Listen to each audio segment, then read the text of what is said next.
Beredarnya video viral, aksi perundungan seorang anak yang dilakukan oleh teman bermainnya sendiri menjadi perhatian khusus pihak Komnas Perlindungan Anak. Komnas Perlindungan Anak mendatangi lokasi kejadian di Gang Mufakat, Kelurahan Kedoya, Kecamatan Kebonjeruk, Jakarta Barat untuk bertemu korban dan pelaku, mencari tahu apa latar belakang masalahnya. Komnas Perlindungan Anak juga melakukan mediasi antara orang tua korban dan orang tua pelaku yang disaksikan oleh pengurus lingkungan setempat, seperti Ketua RW 04 dan Ketua RW 09 Kelurahan Kedoya Utara. Menurut keterangan Lia Latifah, selaku PJ Ketua Umum Komnas Perlindungan Anak, dari hasil mediasi dan advokasi yang dilakukannya, pihaknya mendapatkan beberapa rekomendasi mengapa pelaku dapat melakukan kekerasan terhadap temannya sendiri dan korban tidak berani melaporkan kejadian tersebut. Faktor tersebut diantaranya adalah: pertama, lingkungan tempat tinggal pelaku dan korban yang kurang ramah anak. Lalu faktor peran orang tua pelaku, kurang perhatian dan sering melakukan kekerasan. Dan akhirnya korban tidak berani mengadu kepada orang tuanya karena takut dimarahi. Agenda hari ini karena baru tadi malam kami menerima laporan ada perundungan.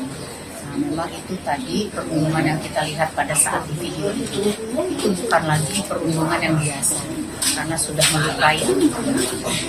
Hari ini begitu tadi malam terima, tadi pagi berkoordinasi dengan Pak RT, dengan RT dengan Pak RW, kita datang ke sini untuk menanyakan kepada anak-anak yang terduga korban, yang menjadi terduga pelaku, sebenarnya apa sih yang terjadi pada saat kejadian ini. Solusi yang didapat dari hasil komunikasi tadi ini apa?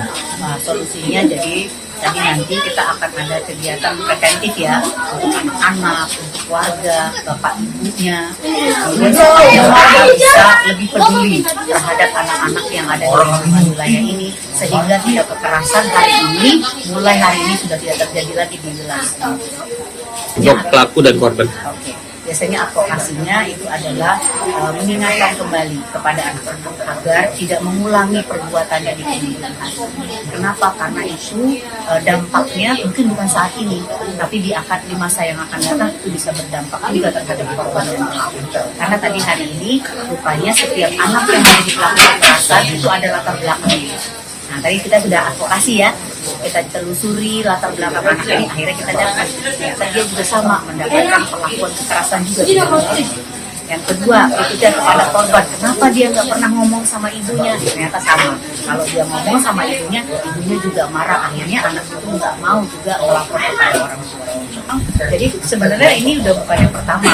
Jadi sebenarnya anak ini, si korban ini udah sering nih dibully sama teman-temannya, tapi dia nggak pernah ngadu, nggak pernah ngomong sama orang tuanya.